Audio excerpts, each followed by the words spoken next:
Bonjour, bienvenue sur Bible 365. Nous sommes contents que vous soyez avec nous aujourd'hui, pour écouter la lecture du livre d'Ésaïe chapitres 23 à 28. Si vous êtes nouveau, s'il vous plaît abonnez-vous à la chaîne, aimez et partagez-la pour encourager quelqu'un d'autre à écouter la Bible cette année. Bonne écoute. Ésaïe, chapitre 23. Oracle sur Tyr. Lamentez-vous, navire de Tarsis, car elle est détruite. Plus de maisons, plus d'entrées. C'est du pays de Kittim que la nouvelle leur en est venue. Soyez muets d'effroi, habitants de la côte, que remplissaient les marchands de Sidon, parcourant la mer. À travers les vastes eaux, le blé du Nil, la moisson du fleuve, était pour elle un revenu. Elle était le marché des nations. Sois confuse, Sidon, car ainsi parle la mer, la forteresse de la mer. Je n'ai point eu de douleur, je n'ai point enfanté, je n'ai point nourri de jeunes gens, ni élevé de jeunes filles. Quand les Égyptiens sauront la nouvelle, ils trembleront en apprenant la chute de Tyr. Passez à Tarsis, lamentez-vous, habitants de la côte. Est-ce là votre ville joyeuse? Elle avait une origine antique, et ses pieds la mènent séjourner au loin. Qui a pris cette résolution contre Tyr, la dispensatrice des couronnes, elle dont les marchands étaient des princes, dont les commerçants étaient les plus riches de la terre? C'est l'Éternel des armées qui a pris cette résolution, pour blesser l'orgueil de tout ce qui brille, pour humilier tous les grands de la terre. Parcours librement ton pays, pareil au Nil, fille de Tarsis. Plus de joug.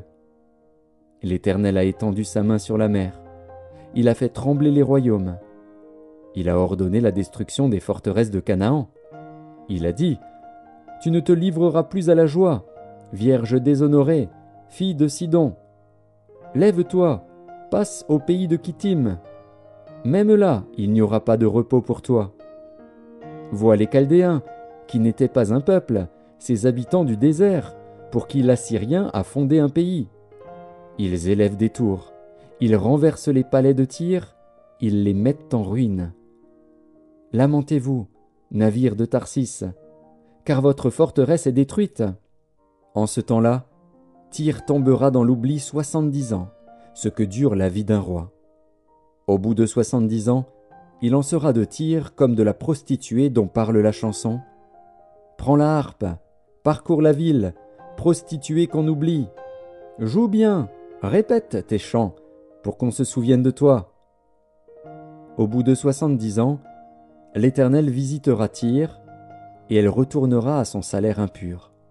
Elle se prostituera à tous les royaumes de la terre, sur la face du monde. Mais son gain et son salaire impur seront consacrés à l'Éternel. Ils ne seront ni entassés ni conservés. Car son gain fournira pour ceux qui habitent devant l'Éternel une nourriture abondante et des vêtements magnifiques. Ésaïe, chapitre 24. Voici, l'Éternel dévaste le pays et le rend désert. Il en bouleverse la face et en disperse les habitants. Et il en est du sacrificateur comme du peuple, du maître comme du serviteur, de la maîtresse comme de la servante, du vendeur comme de l'acheteur, du prêteur comme de l'emprunteur, du créancier comme du débiteur. Le pays est dévasté, livré au pillage, car l'Éternel l'a décrété. Le pays est triste, épuisé. Les habitants sont abattus, languissants. Les chefs du peuple sont sans force. Le pays était profané par ses habitants, car ils transgressaient les lois, violaient les ordonnances, ils rompaient l'alliance éternelle. C'est pourquoi la malédiction dévore le pays, et ses habitants portent la peine de leurs crimes. C'est pourquoi les habitants du pays sont consumés, et il n'en reste qu'un petit nombre. Le moût est triste, la vigne est flétrie. Tous ceux qui avaient le cœur joyeux soupirent. La joie des tambourins a cessé, la gaieté bruyante a pris fin, la joie de la harpe a cessé. On ne boit plus de vin en chantant. Les liqueurs fortes sont amères aux buveurs. La ville déserte est en ruine. Toutes les maisons sont fermées. On n'y entre plus. On crie dans les rues parce que le vin manque. Toute réjouissance a disparu, l'allégresse est bannie du pays. La dévastation est restée dans la ville, et les portes abattues sont en ruine. Car il en est dans le pays, au milieu des peuples, comme quand on secoue l'olivier, comme quand on grappille après la vendange. Ils élèvent leur voix, ils poussent des cris d'allégresse. Des bords de la mer, ils célèbrent la majesté de l'Éternel. Glorifiez donc l'Éternel dans les lieux où brille la lumière, le nom de l'Éternel, Dieu d'Israël, dans les îles de la mer. De l'extrémité de la terre, nous entendons chanter « Gloire au juste !» Mais moi je dis « Je suis perdu, malheur à moi !» Les pillards pillent, et les pillards s'acharnent au pillage. La terreur, la fosse et le filet sont sur toi, habitant du pays. Celui qui fuit devant les cris de terreur tombe dans la fosse, et celui qui remonte de la fosse se prend au filet. Car les écluses d'en haut s'ouvrent, et les fondements de la terre sont ébranlés. La terre est déchirée, la terre se brise, la terre chancelle. La terre chancelle comme un homme ivre, elle vacille comme une cabane. Son péché pèse sur elle, elle tombe et ne se relève plus. En ce temps-là, l'Éternel châtiera dans le ciel l'armée d'en haut, et sur la terre les rois de la terre. Ils seront assemblés captifs dans une prison, ils seront enfermés dans des cachots, et, après un grand nombre de jours, ils seront châtiés. La lune sera couverte de honte, et le soleil de confusion, car l'Éternel des armées régnera sur la montagne de Sion et à Jérusalem, resplendissant de gloire en présence de ses anciens. Ésaïe, chapitre 25. Ô Éternel, tu es mon Dieu, je t'exalterai, je célébrerai ton nom, car tu as fait des choses merveilleuses. Tes desseins conçus à l'avance se sont fidèlement accomplis, car tu as réduit la ville en un monceau de pierre, la cité forte en un tas de ruines. La forteresse des barbares est détruite, jamais elle ne sera rebâtie. C'est pourquoi les peuples puissants te glorifient, les villes des nations puissantes te craignent. Tu as été un refuge pour le faible, un refuge pour le malheureux dans la détresse, un abri contre la tempête, un ombrage contre la chaleur. Car le souffle des tyrans est comme l'ouragan qui frappe une muraille. Comme tu domptes la chaleur dans une terre brûlante, tu as dompté le tumulte des barbares. Comme la chaleur est étouffée par l'ombre d'un nuage, ainsi ont été étouffés les chants de triomphe des tyrans.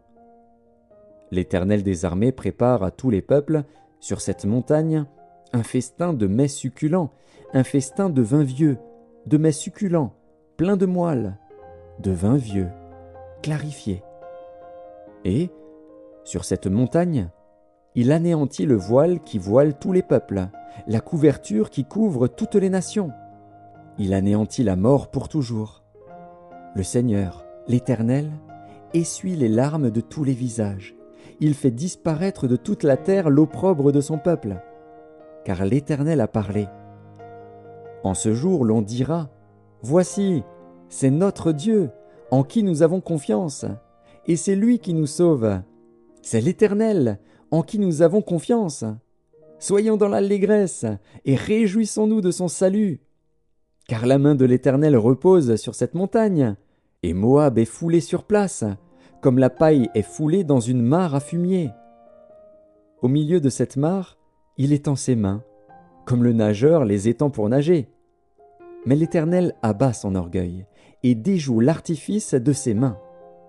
Il renverse, il précipite les fortifications élevées de tes murs, il les fait crouler à terre, jusque dans la poussière. Ésaïe, chapitre 26. En ce jour, on chantera ce cantique dans le pays de Juda. Nous avons une ville forte, il nous donne le salut pour muraille et pour rempart. Ouvrez les portes, laissez entrer la nation juste et fidèle.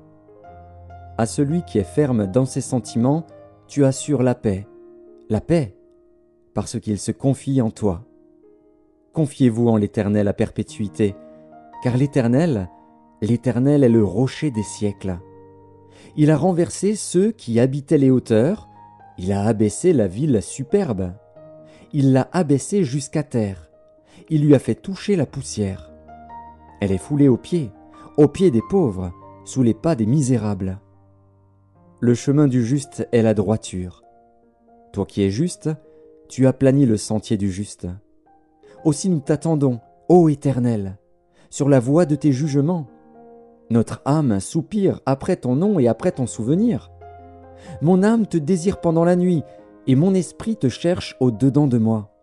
Car, lorsque tes jugements s'exercent sur la terre, les habitants du monde apprennent la justice.